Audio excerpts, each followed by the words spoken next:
మన ఆరోగ్య కండిషన్స్ బెటర్గా చేసుకుంటే ఫర్దర్గా ఆరోగ్యం డిట్రియేట్ కాదు. అదే సమయంలో మనం 4 రోజులు ఎక్కువ బతికే పరిస్థితికి వస్తాం. అదే గాని మన ఆరోగ్యం సరి అయిన సమయంలో చెక్ చేసుకోకపోతే ఎక్కడికక్కడ డిట్రియేషన్ ప్రారంభం అవుతుంది. ఒక ప్రాబ్లం కాంప్లికేట్ అవుతుంది. అక్కడి నుంచి అన్ని సమస్యలు వస్తాయి. అదే మరిగా ఆర్థిక పరిస్థితి కూడా చూస్తే ఫిజికల్ హెల్త్ ఇండెక్స్ ఇది రాష్ట్ర ఆరోగ్య ఆదాయ పరిస్థితి, రాష్ట్రానికి వచ్చే వనరులు ఏవైతే ఉన్నాయో ఫైనాన్షియల్ గా దాని హెల్త్ గురించి వీళ్ళు అసెస్ చేశారు. చాలా మంచి పని చేశారు. ఫస్ట్ టైం ఇది చేయాల్సిన అవసరం ఉంది.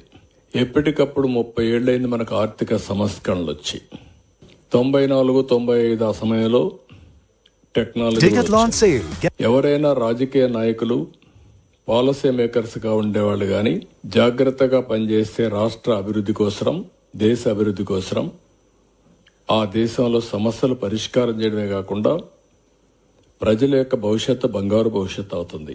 నాయకుల యొక్క అసమర్థత గాని, అవినీతి గాని, తెలియంతనం గాని ఇవన్నీ చేసి ఆ రాష్ట్రాన్ని, ఆ దేశాన్ని నాశనం చేస్తే ప్రజల భవిష్యత్తు కూడా అధోగతి అవుతుంది. ఇక్కడ అదే మీకు చూపిస్తున్నాను. కాబట్టి ప్రజలందరూ అర్థం చేసుకోవాల్సిన అవసరం ఉంది. సింపుల్ గా మీరు క్యాలిక్యులేట్ చేసుకోండి.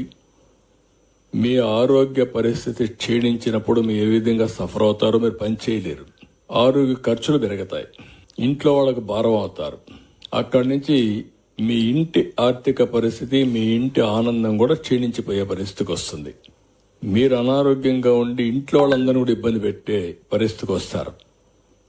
అదే మరిగా ఈరోజు రాష్ట్ర ఆర్థిక పరిస్థితి బాగలేనప్పుడు ఈ రాష్ట్రంలో ఉండే ప్రజలందరికీ ఇబ్బందులు వస్తాయి. సంక్షేమాన్ని ఇవ్వలేం, ఎక్కువ పన్నులు పడతాయి. మళ్ళా అప్పులు కట్టడానికి మళ్ళీ అప్పులు చేయాలి. ఈ అప్పులు చేసిన తర్వాత అభివృద్ధికి డబ్బులు ఉండవు. డబ్బులు లేకపోతే ఇది ఒక విషియస్ సైకిల్. ఈ సైకిల్లో పడిన తర్వాత బయట రావడం చాలా కష్టం. అల్టిమేట్ గా బాధపడేది ప్రజలే బాధపడతారు. అలాంటి పరిస్థితి నేను మీకు ఎక్స్ప్లెయిన్ చేస్తున్నాను ఈరోజు. దీనికి నేను వెల్కమ్ చేస్తున్నాను. నీతి ఆయోగ్ చేసిన ఎక్సర్సైజ్ని వెల్కమ్ చేస్తున్నా. అందరం కూడా జాగ్రత్తగా రాష్ట్ర భవిష్యత్తు కోసం, దేశ భవిష్యత్తు కోసం అందరం కూడా అధ్యయనం చేసుకొని ఏ విధంగా చేయాలో ఆ విధంగా చేస్తే భవిష్యత్తులో ఈ దేశం బాగుంటుంది. నా ప్రగాఢమైనటువంటి